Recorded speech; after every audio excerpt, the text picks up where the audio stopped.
Hello, everyone.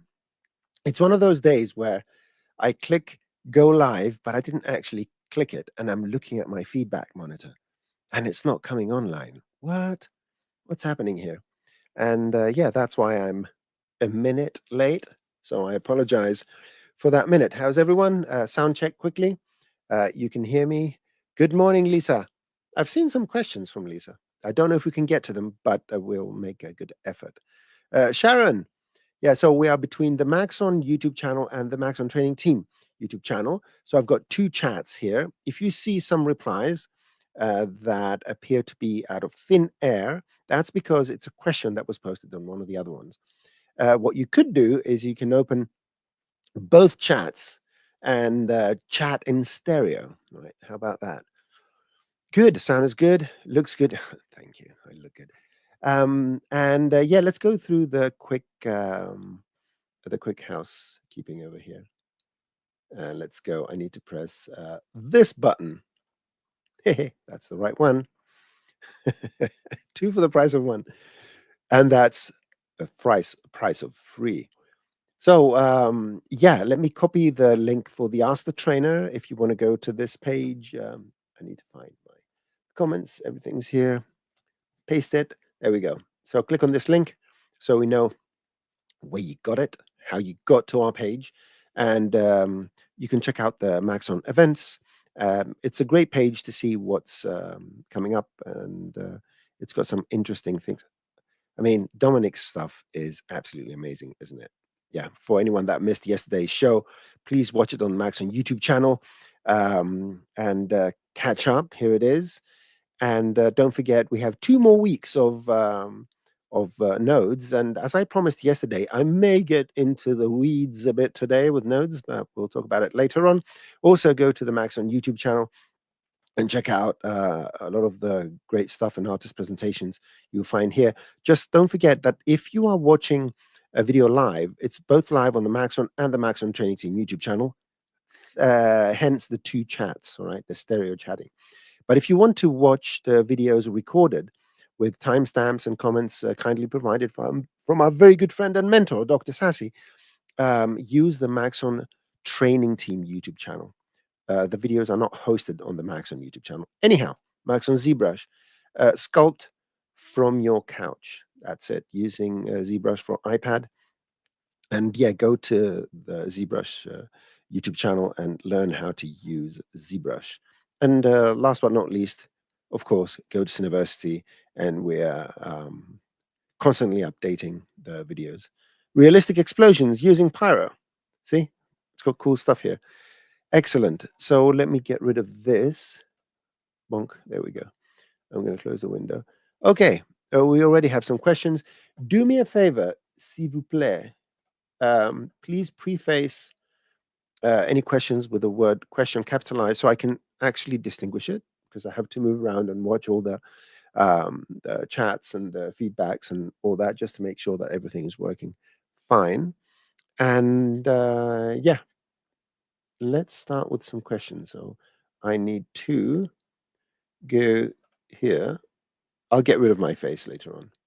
Now, the first question we had was, let's go. There we go. Eldage. Capital I's or lowercase L's always confuse me. Is this EI Dage or is it EL Dage? See, that's the stuff I get preoccupied with and I can't sleep at night.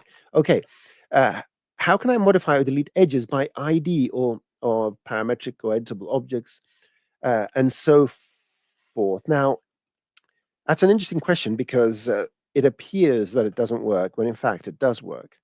So let's create a icosahedron sphere and add some elements. I'm going to make the elements fewer. So the question is, how can we use procedural nodes workflow to delete edges?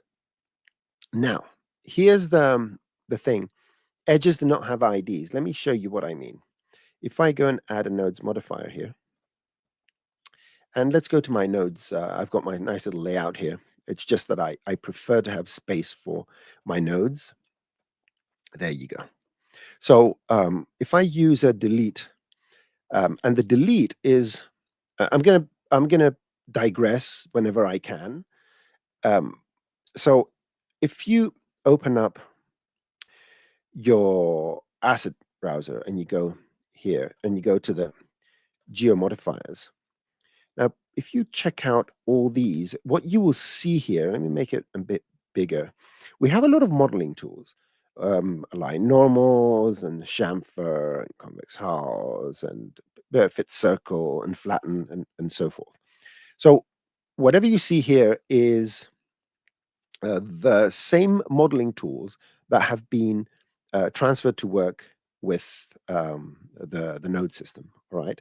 Which means that you can do a lot of things procedurally just by stringing together various of these of these nodes. Okay, just like you would do if you're um, if you're modeling. Now the question becomes, okay, this is delete, and this is the same delete as selecting point polygons or edges. So let's assume I had my sphere here and it was editable, and I go to point mode and I select 1 or 2 points and I press backspace or delete. That's the delete we're going to do now. Okay. Now with edges, you select an edge and you can delete it. But here's what happens in nodes. In nodes, you would say, okay, I'm going to connect this up to intercept the incoming geometry, which is the parent, and delete. And you go here and you say, huh, I know how to do this. I'm going to delete edges, and I'm going to delete the edge with an ID of 1. Oops. Where's 1 to 10? Maybe it's somewhere I can't see it. Nothing actually happens. The reason is quite simple and is as follows. Edges in Cinema 4D do not have indices. If you go to your options, you will see that we have polygon indices and point indices. That for the same reason, we don't have edge indices. The way an edge is defined is by the points. So let's go here. Let's select this. I can be here. Let's say I want to delete this one here, this edge, right? This is the edge that is defined by points 40 and 31 in any order. So if you go here and you type 40 underscore 31, that deletes the edge. Okay. So edges is a special case and requires you to use the syntax of the 2 points that define the edge connected with an underscore. Okay. And of course, you can use the the comma syntax to go and delete another one. So you can go here and say, well, let's do 26 to 7. So 26 underscore 7. Boom. There you go. So this way you can go and you can delete the edges you want. And I'm just going to say this: if you want to get edges, the edges are delivered as a pair of a tuple. Let's do edge. Somewhere around here, there is edge info, for example. And you can see that for the edges, you have the point index for A and point index for B, so all the positions and so forth. So the edges are always defined by the 2 points that make them up. Okay, so that is the answer to the first question. I'm going to do sound effects from now on. Excellent. So let's see if we have any questions in the. So we've answered that from El Dej. Let's go down. Yes, Donovan's Lisa, Donovan's videos are extremely good, and just spread the word so more people know about it. Mate, let's see. Is it possible? Let's see. I don't know. Is it possible to cache the Voronoi fracture when the detailing option is enabled, so it doesn't have to recalculate everything every time the project is reopened? If there's no, no, I don't think you can. it's a procedural object. So my unless there's a button there that says cache it, no, you can't do that, unfortunately. Lisa's question. How to modify your interface to have particle panels? I couldn't find recent tutorial. What? I made a tutorial about this. Lisa, let me show you where it is. Let's go. So if you go here and look for, so Cineversity, tutorials, and you will search tutorials, all tutorials, and search particles. So where's my particle series? There you go. Series. Particle series. And objects and settings. If you go to the playlist of that, in this video, we are going to stop at you. This is the second series. Sorry, it's not the objects and settings. It's the other one that is called overview. There you go. You go particles overview, interface objects and settings. Right. In the interface objects and settings, I'm actually showing you how you would go about creating an interface. Do I show it here? No, it's 3. Create a particle, tool palette, and custom layout. I told you I'm at the end scatterbrained a bit today. So here is exactly how you can create your own palette, and this technique applies to anything you're doing. So this is your video. It's creating a particle, tool palette, and custom layout. I hope I hope you do your own little interesting particle setup layout. Okay, let's go further down and find some questions. Lisa is starting to like nodes. Yeah, they're fun. L. So it's L. Okay. So that's not so El Dage. Fantastic. Oh, so that's why the Greek is El Greco. Okay, like the very famous artist. Question. What is the best way to create a Y-shaped strap? Either skate helmet that clip together. Interesting. This is something that we may need some sort of reference. Oh, the Y-shaped straps. Okay. Posable, at least flexible. Well, these kind of things, if you want them posable, the best way to do them is using rig them up. You do the model and then you rig them up using proper joints and stuff like that. We have a lot of tutorials. If you go into university and look for rigging and stuff like that, there's a lot of stuff. But that's how you'd go about it. And I can't put that thing together in this show because it has a lot of little details like the rigging and all that. But the best way if you want riggable stuff is to use joints. If you want to combine, well, it becomes a bit more hairy if you want to combine soft bodies or cloth and rigging. It's not impossible, but the rig becomes a bit more complex. But the joint system does have a certain element of dynamics as well. There is a very specific setting in the IK chain.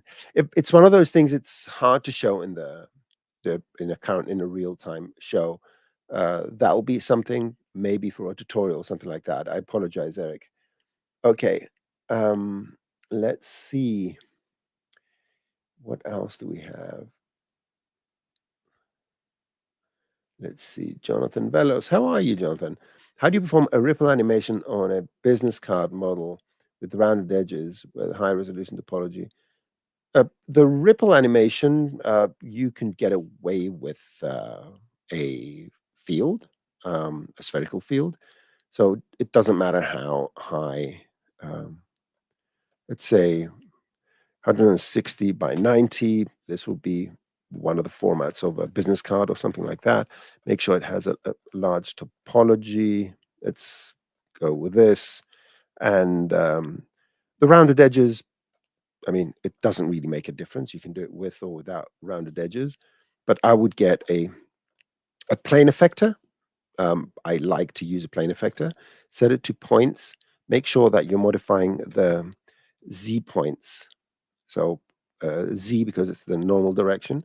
And let's go in the fields and add, I don't know, let's add a spherical field, okay? Like that. Zero this out, put this right in the middle. Let's go and into the remapping, make sure this is 0. So you can see that the size of this defines how much this is raised. Let's go and raise it a bit more. Whoop, right, just for the fun of it. And what you could do now is you can go and remap your field. So you can go to remapping and you can use the curve. And the curve, you can do something, for example, a sine curve. And you can add even more of these, and or you can sculpt your own little spline here. So I can reset it, and you can do any kind of shapes you wish for your little thing. And basically, you can move this along, and you can even animate it. There's in this curve thing, there is a spline animation. Well, that's a bit too fast. There you go. And you can go and you can add in the fields something to make it look a bit funner. I think a decay, decay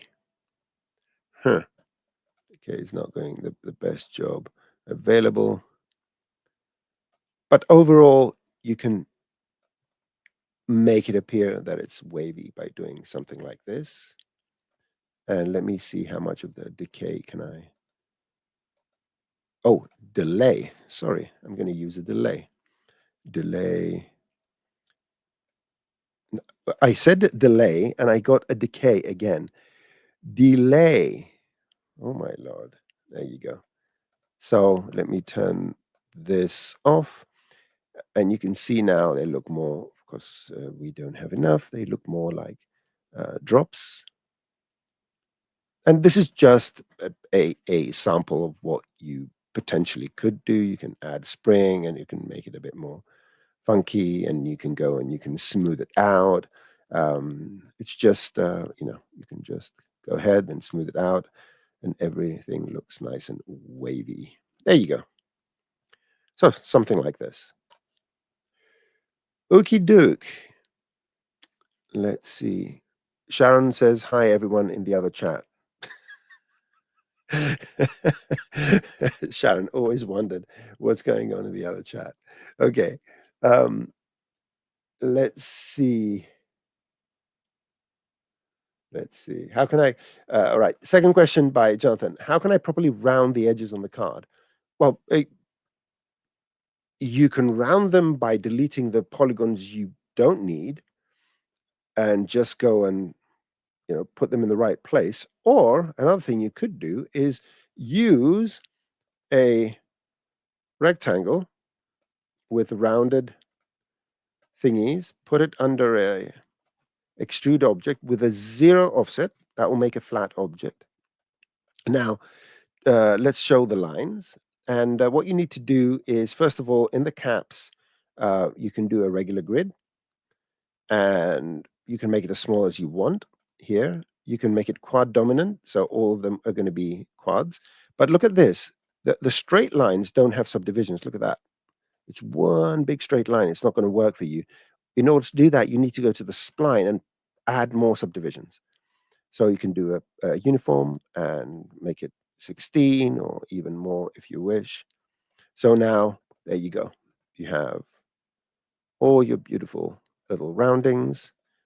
Make sure these, it depends what you're going to do, but there you go. So I can take this, let me put it on another axis.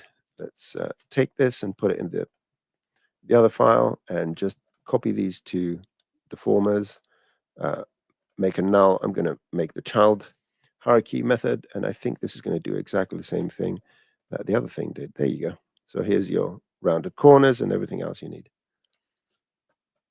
Boom, exactly. Boom. Okay. Oh yeah. Let's go to this, Eric. You can do it using a cloth or something like that. There's not one method to do this. You, you can do it using many methods. It depends what you want to do. Good. Are we supposed to be live? Linear drift. We are live. It appears that everyone can see it live. Linear drift. Depress the pause button. Are you with us? Okay. So let's see. Chamfering. Now, when it comes to rounded, rounded corners and all that, it's good to start learning how to model nicely using subdivision surface modeling. So, yeah, that's a topic for another episode. Now, let me go and address. Um, couple of questions. Couple of questions I had. I need to find my spreadsheet here. Doobie doobie doobie. Good. A sip of coffee. Cheers, everyone. Good. Now, let me go here. All right, let's start with a question by CJ. I'm going to copy the question. I'm going to create a banner. I'm going to paste it in the banner, and I'm going to show the banner. How can you mock something like a projector in Cinema 4D? How to take a square image and make it emit in a cone shape like the light of a projector would emit. Okay. Um, Depending how many people are interested, this is the effect here. I'm just going to show you. There you go. So this is the projector. It's a spotlight. And here it is. And you can see whatever is closer will look smaller. And whatever is further will look bigger. So it works properly. There you go. And the setup is it's quite simple. Let me create a new. I'm just going to grab the cubes because I'm too lazy to model cubes. New document. There you go. I'm going to get a spotlight. There's a spotlight. Let's take the spotlight and make it shine. There we go. So here is a spotlight. Let's move the little bugger here. Good. And something that was added in 2025.1 was because it didn't work exactly the way we wanted it to, is that if you go to any light and you add a graph, now you get a proper graph. And apparently it works. So let's go and bring the most beautiful image you've ever seen. And that's me.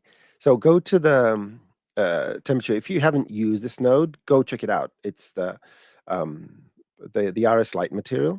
So let's go to the color, expose it, control, click on the dot, exposes it. Let's put the most beautiful image in here.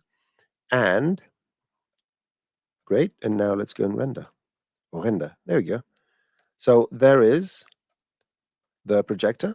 And if you want to have a bit of, the haze I did, all you have to do is add a Redshift environment. It's massive. And the way to tone it down is you go to the light, the details, and over here you have the contribution of each and every type of ray. These are all different types of rays. And there you go. So that's how you do a projector. And you can play, I think you can, yeah, you can play movies in there. If movies don't work, contact support. But this is how it works. There you go. So that is the projector. Hopefully it provides a solution for whoever asked. Okay, a rectangle in shape and not a cone. Get more trying. Oh, right. Let's see.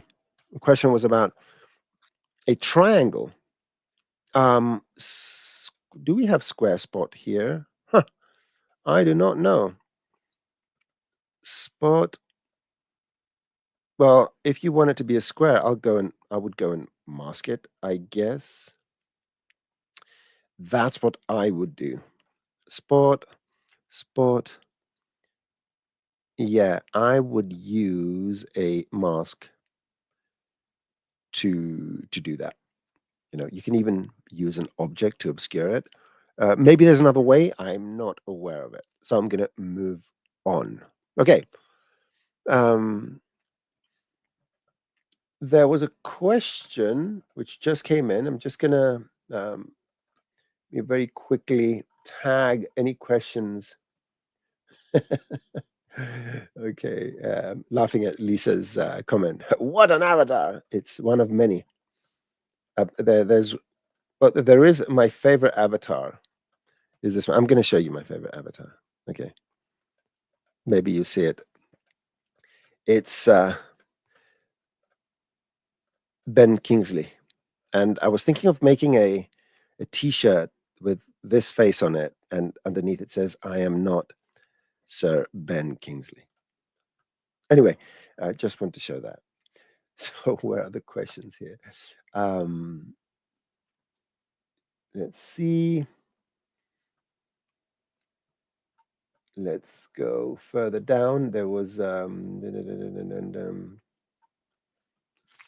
one second.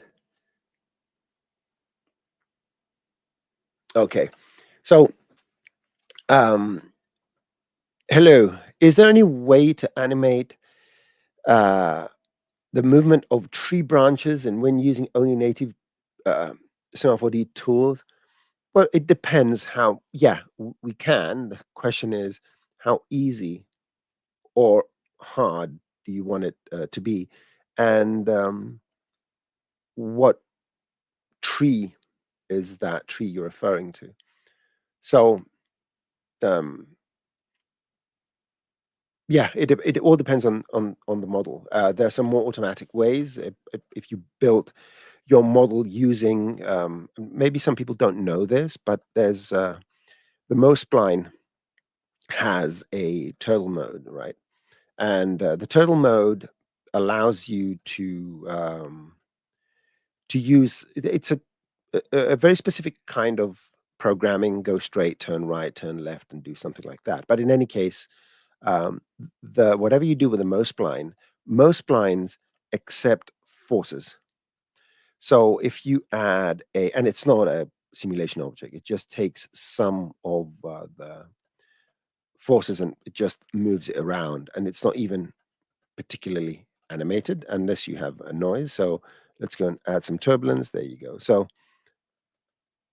you can see that the most spline itself, oops, I turned off the most spline instead of the wind. There you go. So if you use the most spline as the basis of building up some sort of tree, then you could use any of the forces to do that. Other methods could be using deformers, maybe even get into rigging, where you can get a tree and you can rig certain parts of it. You can do, first level um, deformations. Let's go and get a tree. See, this is what I do, and I get into trouble all the time. So let's get a simple tree. Let's get something. See, too many trees here. Let's get something which we can blow in the wind. Let's get this. Download this. There you go. So this is a tree. Good. And we have level of details and all that. I want the full. Let's get rid of everything else. So this is a tree. Now, it's not easy as it is to create, let's say, motion that is convincing. You can go overall and create some sort of deformations and sort of move it around and add maybe some randomness in the points. Let me show you what I mean. It's going to look terrible, but this is just a demonstration. So let's take a bend deformer. This is just a demonstration. So you can sort of do things like that. And so you can create an initial motion doing something like this. So just a plain deformer, okay? Now you want the leaves to shimmer a bit, create a shimmering thingy madoodle. Um, let's see what's what is leaves? Do I want to split it? Maybe you want to split it as well. But let's see what we can do over here. It's not going to look good, but hey, you know, what can we do? Let's add a. I'm gonna add a random effector just directly. So let's get a random effector because I've told you I'm too lazy to do everything. Random effector and set the deformer to points. You can see this is going to be a bit too much. Let's go to the random effector in the effector tab and set this to some sort of turbulence. So it's going to do stuff. And let's go to the fields and drag one of the polygon selections, right? The twigs. So the twigs now are moving. You can add another random, and of course, make sure that the values are quite small. So there you go. And let me show you my Andy Serkis performance. So we have leaves and we have bend deformer. Look at that. Can I get an Academy Award for imitating a tree? But this is the idea that you go and create subtle motion, which anyone that goes close enough would say, what were you thinking? But from a certain distance, this may look like a shimmering tree, and then you blow, and the tree bends. So something like this, and this is the easy method. Okay, so you can even rig it. If you really want certain parts of the tree to do very specific things, you can split it apart into various groups, and yeah, just use a joint chain to move the tree and some of the branches, and make sure that the leaves are still attached to that, and they're going to move, and so forth. Don't put a cloth tag and expect things like this to work, because everything is overlapping.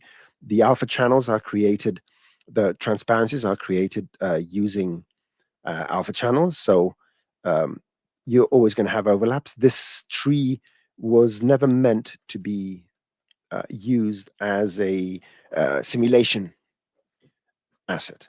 Okay. Now, one last thing, just putting it out there. When it comes to deformations and stuff, one of the deforming objects I really love is, sorry, one of the deformers I really love is the mesh deformer. And this allows you to take an object. Usually you'll get an object that is closer to the shape of what you're doing, but in any case, I'm going to just use this cube. Make sure that we have enough segments here. Let's say these are enough. I'm going to make it editable. So what we're going to do is apply the mesh deformer to whatever we want to deform. And then the cube, you drag it in here, you initialize. It does certain things. From this point onwards, the points of the cube or whatever object allow for deformation. So you can do some, if you had something, we could have used that original, the tree had a low resolution version and a high resolution version. So these trees come with two versions. So you could use the proxy as the deforming mesh and do something like that. Anyway, just offering options here, but it could be, depending on what you want to do, from quite simple to much more complex. Yeah, same, Evgeny says same with FFD. Yes, the FFD is good, but um, the cage, sorry, the mesh deformer, I keep calling it cage. The mesh deformer is better because it's not always a cube. It can be any object you want. Okay, let's see what other questions do we have here. Okay, so yeah, when I apply the material to an alembic, the material does not stick to it. It swims. It's being projected and not mapped. Right, so I plan installation, etc. This is something you you if you have to apply it using UVs, that's what you would need to do, I think. Can you hit me up on Twitter with a very simple file, very simple file, just to remind me, let me go here.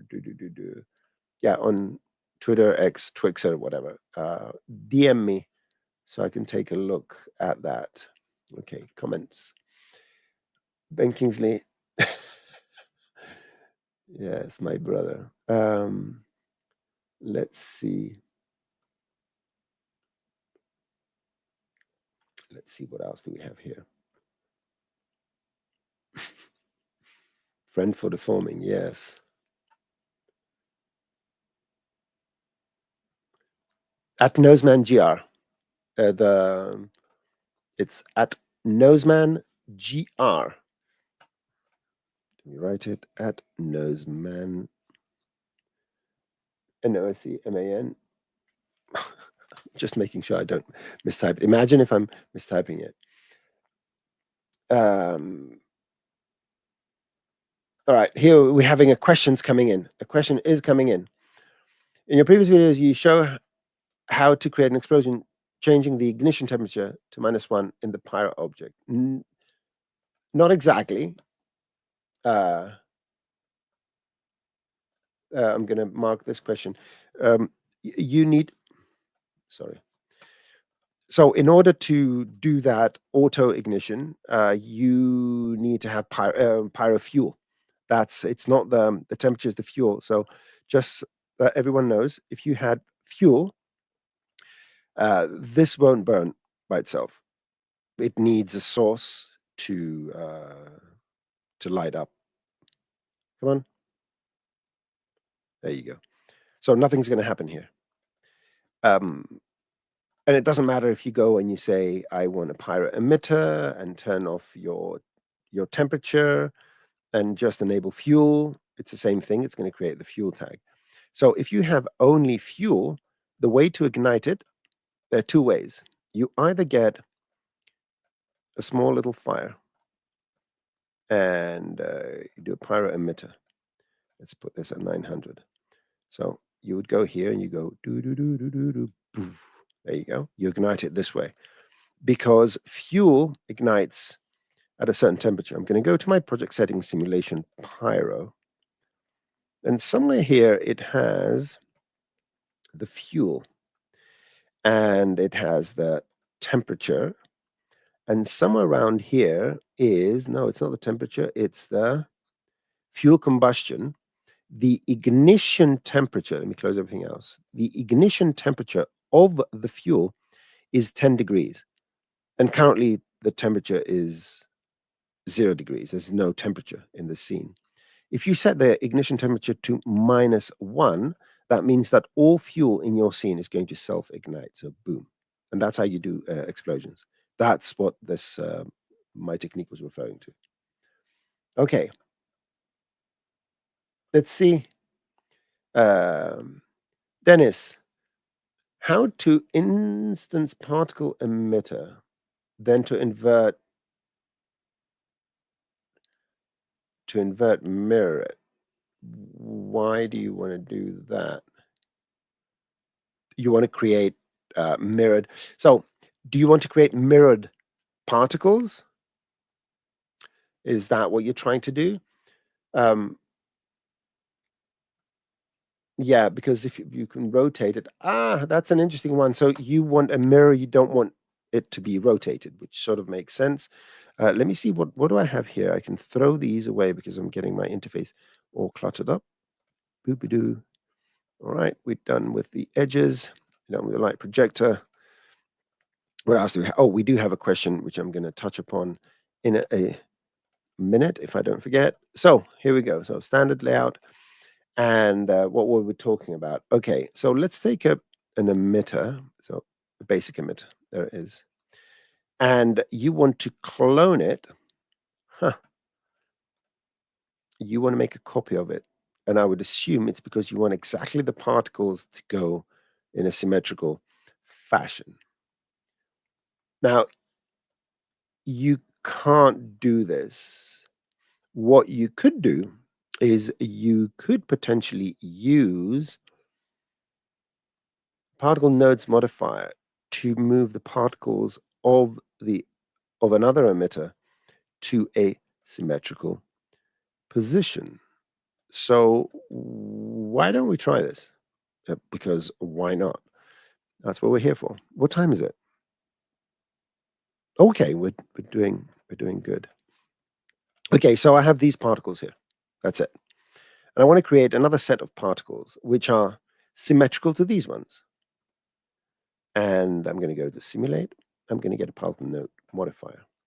Now, let's see how we can do that. Okay, let me see how we can do that. Okay, I want a second particle emitter. So this is going to be original. So this is original. And I want a second one. I don't care whether the second one, this is going to be symmetry and symmetry. Symmetry and symmetry. And I assume that you don't want to bake things down or stuff like that. All right, let's do it live. Now, what I need to do here, and this is one of the things that I'm going to be explaining to reproduce and invert inherit. So Basil just said, reproduce and invert inherited velocity direction. Huh. Okay. Let's try what Basil says, because Basil is one of the developers of the particle system. Okay. Okay, let's do that. Let's start. Always do what the developer says. Okay. So the trick where you can use a reproduce to create equal copies of particles is something that I'm addressing in one of my tutorials. So basically, for each particle of the first group, I'm going to reproduce one particle per particle. Okay, so now what we want to do, it says inherit, and let's see velocity. Let's see. So reproduction, group inheritance, no. I want to inherit the velocity, speed inheritance, and direction inheritance. Good, which means that the new particles, so the reproduce is reproducing in the symmetrical. So it's reproducing in the symmetrical. The symmetrical, I think they're going to be red. Good. So they are, you can see them here, just right there in the middle, little red dotties. And I want their velocity to be the inverse of what it was. Now that's going to work for that moment, I assume, or I need to go and read the velocities from this group and write them to this one. Let's try that. Let's try that. So, thinking nodes in real time, that's a good challenge. So first of all, when you apply the particle nodes modifier to a group, just like with every other modifier, it only applies to the group. But there's a special mode that the very smart people at Maxon put in here, which is to be able to read all the particles of the scene. Okay. Now, let's get a particle property. And the reason I want to get a particle property is I want to read from these particles the velocity, so I can use it over here. Let's hope I'm going to do this right. I'm going to get, property is, let's say, group index. Group index. And the group index is 1, because this is the first group. If I'm not mistaken, it's not group 0. Group 0 is the group without, it's the particles that are groupless. So current group property name is group, property is 1. Okay. Let me think. What am I? So property name is group 1. What am I doing? No. Property name is group. Sorry. Group index. I need to write group index. See, my brain is wrong. So group index. Let's see now. This is this is one which I just need to calm down and take my time. So I'm reading the group index of all particles. Okay. And if they are, oh my lord, how am I going to do this? I'm totally frazzled now. Totally frazzled. Oh, I know what I'm. Do I know what I want to do? Do I know what I'm going to do? Oh, give me a second. One sec. I think I'm overcomplicating this. For this group, I'm just going to go and invert. So I'm going to multiply the velocity and with 1, 1 and -1. Let's see if that's correct. I don't know what's going to happen.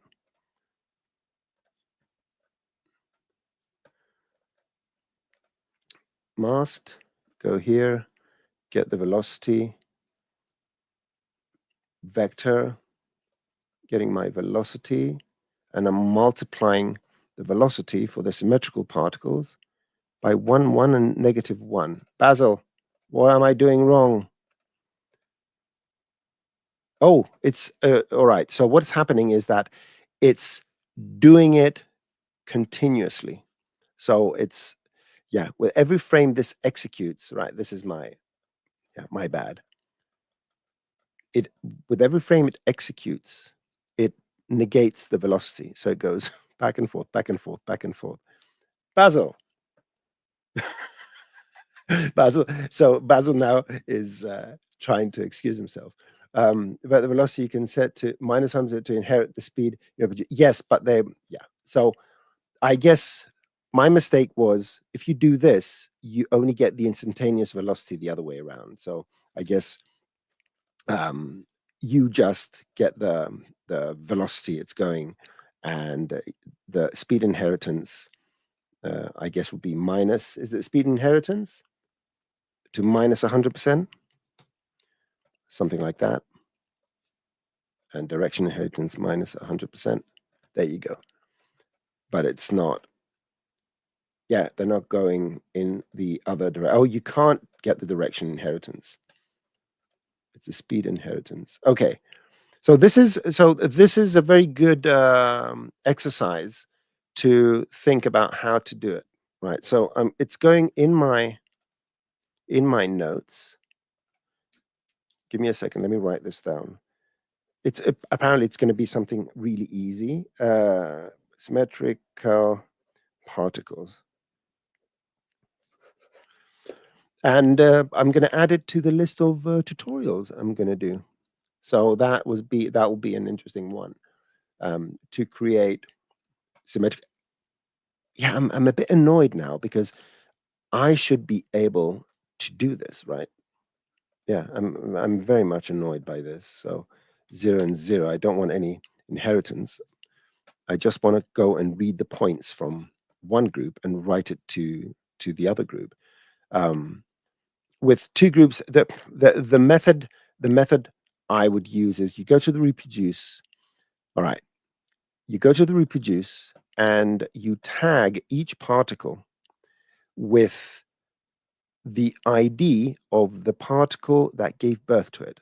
So these particles are giving birth to these particles. There is a specific custom attribute in the reproduce that allows you to tag the particles of the reproduce, the ones that are going to go in the symmetrical, with their parents. It's sort of, I call it the who's your daddy custom property. And let's go and set it up. You go simulation, particles, you go here and you say add custom property. Make sure it's an integer. And let's say daddy. Okay. Oh, mummy. Right. Let's go mummy. All right. So it's sweeter. And so now all the particles, all the red particles, have an ID stored for the parent. So now you can go and you can get a particle node modifier and put it here, set it to all. And sorry for all these backs and forths. Get particle property. And the particle property I'm going to get, and let's make sure you go to the produce and you assign that. It's not enough to just go and create it. You have to go to the appropriate place and assign that. So what I want to do here is for each particle, I'm going to get the mummy ID.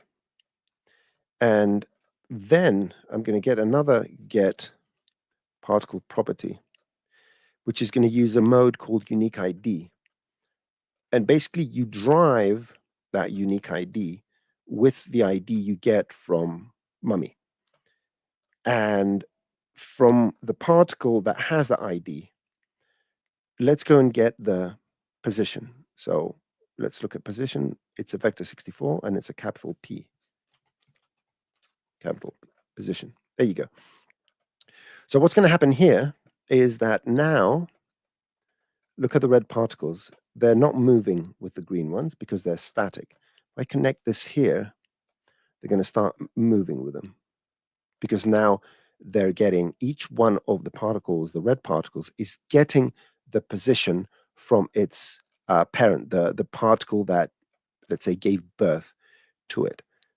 So what I can do now is go and negate, let's say, the Z. So here's where I can do a multiply. And if I get the multiply, and basically the best way to do it is you drag it here and it actually converts these to vectors. So x, y, -1. Now we should get that. There we go. Sorry for my brain freeze, but yeah. So now it doesn't matter where this emitter goes. It's going to create particles that are symmetrical. And depending on, now that we know the positions of one side, we can actually create our own symmetry planes and do stuff like that. But this would be something something to consider. Now, again, these techniques are techniques I am showing in the tutorials I'm making. All right. So there is stuff going on. What I want to do, one sec, because you are my peoples, right? You are the people that these are the tutorials that have been recorded currently. There you go. Sorry, I just want to tease you a bit. And the particle entanglement is the method I just showed you. In this video, we are going to take a look at a technique, right? So you are going to have robust and very detailed tutorials on what are we doing and how we're doing it and so forth. And again, sorry for the little brain lag. Okay, I'm nearly 60 years old, right? Give me a break. So, and if you do have questions, just send them across my Twitter feed or anything like that. So let's see what else. First of all, what time is it? Oh, we still have time. That's number one. Number two, let me go and check. If we have any other questions. So Dennis, now you know how to instance particles on the X and so forth. Good. That's taken care of. Okay. Metallic textures. I'd like to be able to generate metallic textures using the particles. You don't need to. We have the flakes. The flakes shader in Redshift that allows you to do that effect with metallic shaders. Go check out, I think Ellie has done some quick tips or tutorials. Flake. Let's quickly go. So if I go here and type flakes. There you go. So this is what you're going to use. Go check out a few tutorials, and you can create metallic paints with flakes. Okay. Ba-dum-bum-bum. Thank you very much, Phil. And we have more of those coming. And thank you, everyone, for your thank yous. Excellent. So just to let you know, it was Basil's fault that confused me. Okay. See, now that I've got a clear mind, I can blame someone for my shortcomings. And try that. That's a piece of advice. If you can find someone to blame for anything that you do wrong, and you can convince people of that, just do it. Okay. You may get in trouble, but that's a different story. What else do we have here? Great. People are happy. Good. Now let's go. Basil, that was a joke. Basil is not only a great developer, he's a very good friend. I'm looking forward to seeing him in our next meeting in Germany. Yep. And I love his hair, for obvious reasons. So I do have something I wanted to show. Yeah, this one over here. There was a question I had, and I thought it would be good to show you. So the question was, can we do vertex colors like on polygons when we draw? And you will see that there's a vertex color here that looks a bit different than the others. Let's take a sphere and make it editable. Let's go here, make it editable. And let's go and add a vertex color. Now, vertex color has these round little dots here. If you look at that, it's got round dots. And if I go and select some polygons here, let's go and select polygons with the selection tool. And let's go over here and apply selected. And you can see that because it's applying to the points, it sort of creates these gradients outside that. What if I want this color to only be confined to the polygon itself? Well, there's a mode. If you go to the vertex color, the vertex colors in the tag here, it says points only or polygon points. If you switch to polygon points, they become square. And then if you go and apply selected, it will only fill the polygons without affecting the points. Now, we cannot colorize that way. We cannot confine painting. Let's see, can we? Can't we? Selected only. Yes, we can. There you go. So you make a selection, oink, you double click, you select your color, you make sure that it's selected only, and then you can paint in the polygon. So that's how you would do that if you want to paint le polygon. Okay, and that's it. Now, let's say we were points only.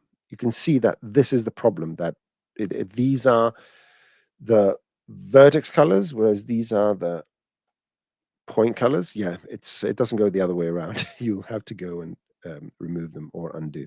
But this is how you do it. For the user that asked me, this would be the response.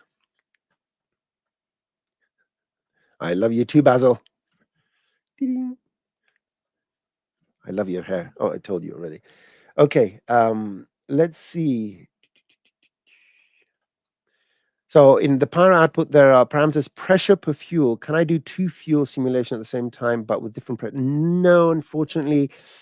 The parameters in the Pyro settings, they control the whole scene. Now, if you don't want the 2 Pyro simulations to interact, you can always go and create different simulation scenes.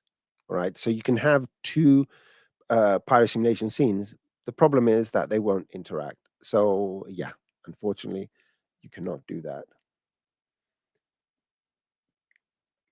Okay, do you recommend always cache the particles? Okay, render without doing cache. It depends what you want to do with the particles. It's better to cache. Caching helps you because you can scrub. and you can have proper motion blur without any problem. You can render a single frame, a test frame, if you go and you use the pre-roll. So in the render settings, there's a new button. It was added a couple of versions ago, which forces pre-roll for simulations and stuff like that. Where if you're rendering frame 55 and you want to render in the picture viewer, what it will do, it will pre-roll before it renders the whole scene to get to that point with a correct simulation. Because although when we had the render view open, we could see it. When we rendered in a picture viewer, we couldn't do that. So with a pre-roll, you can do that. I suggest that if you're doing any kind of look development, you do cache. And the reason is that you have instant ability to move backwards and forwards without losing your simulation. With the other thing with simulations is because it runs on the GPU. Let me show you something just so that you know that it's one of those things. Uh, I have my particles are emitting and I stop at frame 46. Now I want to go back to another scene. And you can see I've lost my particles here. Okay, let me go back to this scene. Particles are gone. But if you cache them, you won't have this problem. So even if you want to go between two scenes and all that, now I have to go and replay the whole animation. If you just want to render, you'll be okay. Just to be on the safe side, just cache it and throw away the cache later on. Um, that's my advice. Okay. Yeah, Oliver is doing some great stuff. Yeah, Oliver is doing some Spanish tutorials, and he's a very good friend. Hola, Oliver. Very, very good friend of mine. So let's see a couple. I think I have a couple more questions. We're at the top of the hour. Um, oh, let's see. I think I have a nice little interesting one. All right, what does this say? How do you create a perforated grill on a speaker shaped as a human head? Want a texture to go around the head. Huh. Perforated grill. You want it to be a texture, I would assume. Well, with everything that bends, okay. I would assume a texture, right, Wayne? I assume it's a texture. Well, just make sure you have uh, proper UVs. It's funny how I want to create a new document in Cinema 4D, and I have my mouse over my uh, StreamYard window, and I press Command N. I don't believe that. They're losing it. Yes, texture. Well, as long as your UVs are correct, you won't have a problem. So let's go and get a bust, the typical generic human bust here. And let's go to the UV edit and check this out. So for what you're trying to do, I'm not sure that having a head with a cut over here, because you will probably lose the continuity, right? Where you have your cut, you probably have to go and say, well, where exactly do you want to put that grill? And that part you need to sort of unwrap it in a flat way. So let me see if I can go around the head, like around the crown here. Right, let's give it a shot. So let's assume you want the UL. Let's try something here. I'm gonna go to my side view, Alt H to let's go here and get rectangle. Let's say I want the sort of speaker thingy to go around these polygons, similar to what we have here. In this case, it won't be a problem because the cut is on the back. So maybe you can get away with this particular, with this unwrap. So yeah, if you want to put it on the top of the head where two UV polygons are separated, you will probably lose continuity because the likelihood that the pixels that are in the image on this side and here to be perfectly aligned is nearly impossible. So in this case, you won't have a problem with this. You can even use a cylindrical uh, projection to do this. Let's go with the cylindrical. Let's go with the cylindrical. And let's go to 3D view here. Let's go and get I'll make a subdivision surface just for the fun of it. And this is a standard Cinema 4D material. Let's get rid of this and let's create just a plain material like that. And in here, I'm going to go and get another one. So this is the main material one. And let's go and create another one. Call it grill. And let's go and use a tile. The reason I'm using a tile is that you can select the tile shape and use it to mask stuff. So I'm going to make the red and the gray white. The red and the gray, I'm going to make them white because I want them to be holes. This one needs to be black. And I don't know, grout, thicken it up a bit. Come on. There you go. Something like this. And whatever's white is going to be a hole. So in this material here, I get geometry opacity to do that. Oh, the opposite. I just want to do the opposite with that. I'm too lazy to go and change 4 colors, so I'm going to do it invert. So color invert. There you go. White, black, black and white. And you can see now it's got the little holes. So black is a hole. Sorry about that. Let's drag it here and make it cylindrical. Turn this on. I don't want to tile it. Let's go to my materials here, scale it down.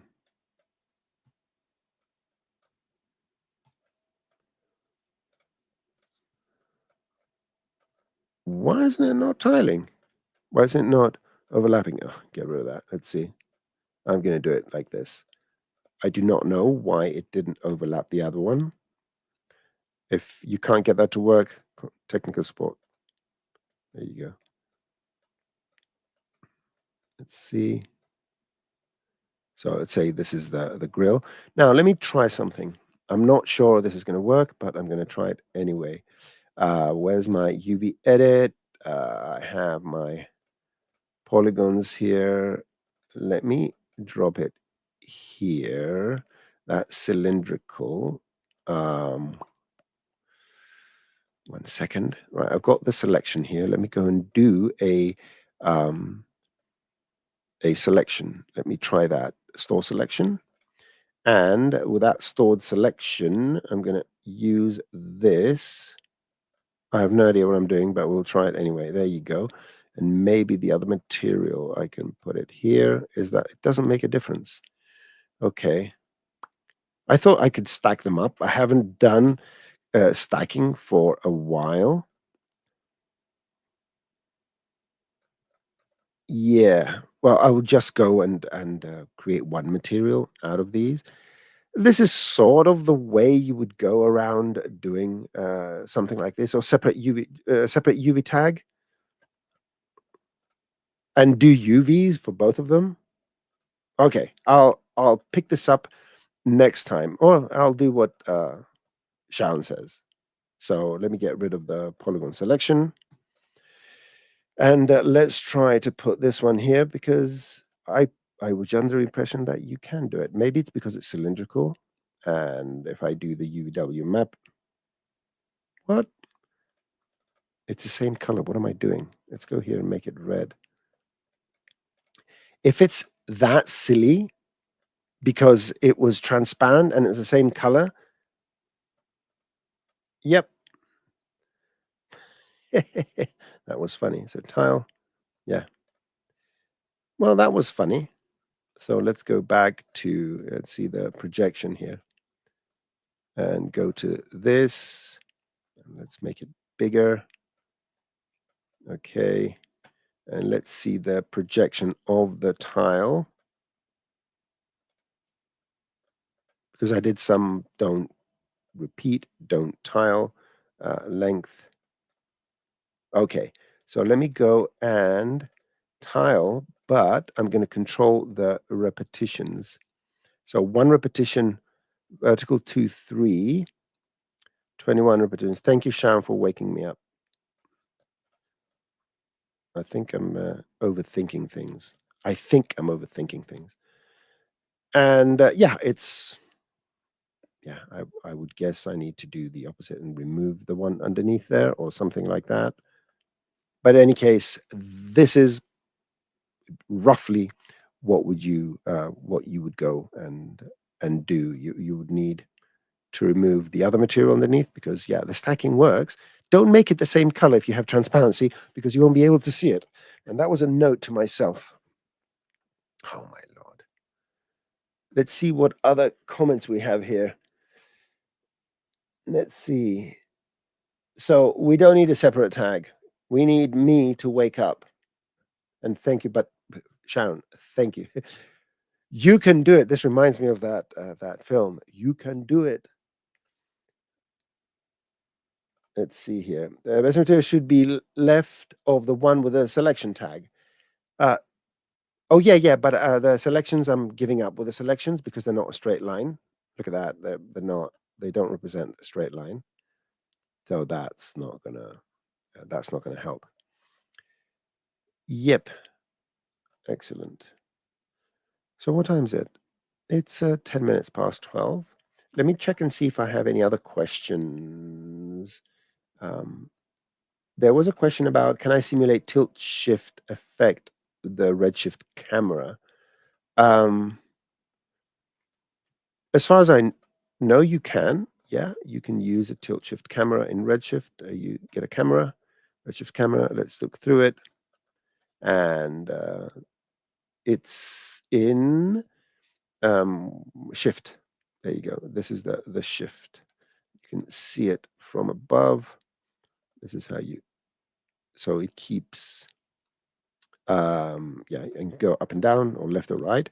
I think the way the numbers work is 100% is the full sensor size. So if I take this cube, let's go here, just to, if I get this cube and put it right there where it's barely visible, right? And then put it on the other side where it's barely visible. There you go. So we have these cubes. And let's make them red so we can see them a bit better. There you go. So we have these cubes here. So start Redshift. Good. If I set the shift to 100%, it should go right there. So it's exactly wraps around from edge to edge. So we have shifted 100% of the sensor size. So if I take this and set it to 0, you can see both of these tile exactly. Every 100% is your sensor size that way. So if I make this 200%, it's that. There you go. So that's the tilt shifting. Okay, let's see. We have. Oh, I love being on this. Being on the spot. Don't worry about it. Yeah, I'm not as fast as I used to be. So, but I'm very wise. So, noob question. Selection is a way to select more than one loop at a time instead of shift clicking one, then two, then yeah. There isn't. Sorry about that. There isn't. Yeah. Oh, is there another way to do it? I can't think of anything now. But the question relates to if I have an editable sphere, for example, I go to polygon mode, where I want to select loops 1, 2, 3, 4, something like that. Yeah, that's the only way to do it. Unless, let me, can I select a loop from an edge? A loop from an edge. Can I select a loop from an edge? I don't know. I don't think so. But let's go to select. I don't know. Maybe there's something. Fill selection, path selection, front break selection. I don't know. Let's see if anyone did it. Yeah, I've seen. It's edges. You can't expand the selection because it's going to expand on edges. That there needs to be. There's a way to do it using nodes, but that's even harder. I think you can do a loop selection by using edge. I'm not sure. I'm not gonna do that now. Let's see, Sharon says something here. To use a second UV tag for a label or different material, you can use a material blender. Yep, and you put your second material with a hose and then and use an RS state with a color splitter. Oh, there's certainly there's certainly ways to do it. I was expecting for some reason for it to be easier, especially if don't do two materials with the same color with one that has transparency because you can't see it. Okay. Again, I have to repeat it many times because that was a foolish mistake. Okie doke. Let's see. I'm going to go for one more question. All right. This question is for Thor because let me go to banners, enter a banner and add the banner. And so Thor has 40 million XYZ coordinates in a CSV tab separated format. And you need to use the particle system to import this data in a new particle system and use multi-shaded distribute random images. No, forget about the particle system. That this is not what you're going to do. There is a way to do it.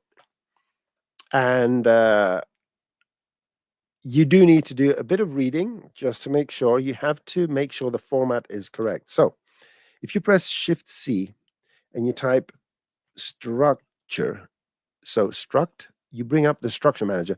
So oops, just double click the structure manager, not this. So the structure manager, let me delete that, is anyway. So the structure manager has an import ASCII data. Not many people know that. And the way to load it is you create an empty polygon. So you create an empty polygon here. So you don't need the sphere. You go to the empty polygon. And with the empty polygon selected, you import an ASCII file. Now, the question is, what is that ASCII data? You need to go to your help and you need to type structure because there's a specific, so structure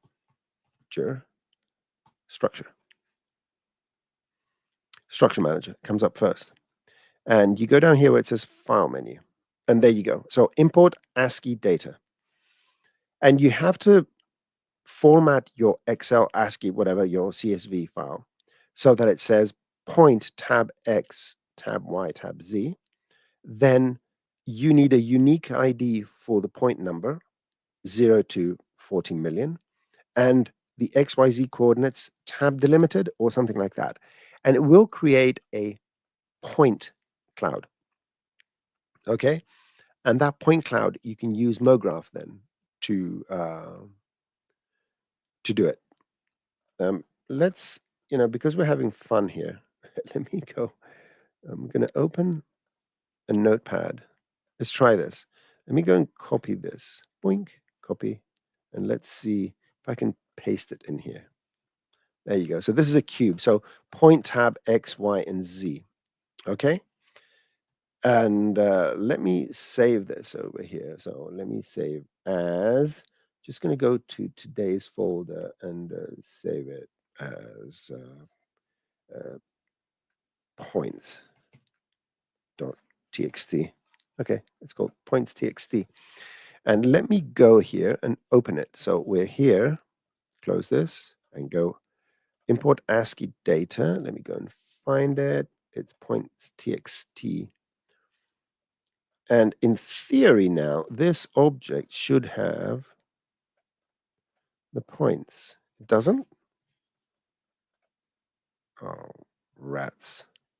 Structure manager, import points txt. Oh, there it is. So here are your points. It loaded them.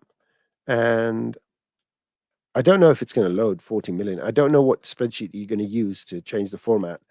To be honest with you, I don't even know what if the point numbers are missing and it's just, I don't know how that's going to work. But anyway, we have 4 points and you can go use a cloner and you can put, a disk, set the cloner to object mode and drag this in the object. Make sure it's vertices because it doesn't, not surface, but vertex. There you go. So each and every one of those vertices now has one of these disks. So yes, you can bring in spreadsheets. Now, how forgiving this is, I do not know. I'm under the impression that the point numbers are necessary. I don't know about the XYZ, but we will find out right away. Save as, and let me put this as 2 points, save, and let's go and try that one out of curiosity. So let's get rid of this. Let's go here, select all points, delete them, go to structure manager, and let's go and load the new one, 2 points. Yep, you don't need the XYZ, or do you? Yes, it's missing 1 point. So it needs at least one line at the top. One line at the top. It doesn't matter what it says, but it appears to require the points. Yeah, that's yeah. Thank you very much, Sharon. And I think I'm a bit done for today. Let's see if any other comments. How would you animate cloth simulate pulling on draw things to close a trash bag? Oh, that's not going to be easy. That is something I would assume you have to rig in a different way, but I think we're out of time. So we may have a look at something like this. I am focusing on particle nodes modifier and some node stuff these days. And yeah, thank you very much for the questions. And sorry for my brain falling asleep a bit, but it woke up then. Thanks to all of you. And I will see you in a couple of weeks. Don't forget, next Wednesday, we have the show with the third installment with Dominic, and he's going to show again some interesting stuff. Hope to see you all there. Keep your questions coming. Have a great day. And I need to go and find out all the buttons I need to press now. And I think this is the one. At the end, there is a QR code, which I think takes you to the appropriate page. Again, thank you very much, everyone. Appreciate you hanging out with me, your questions and everything. See you soon. Bye-bye.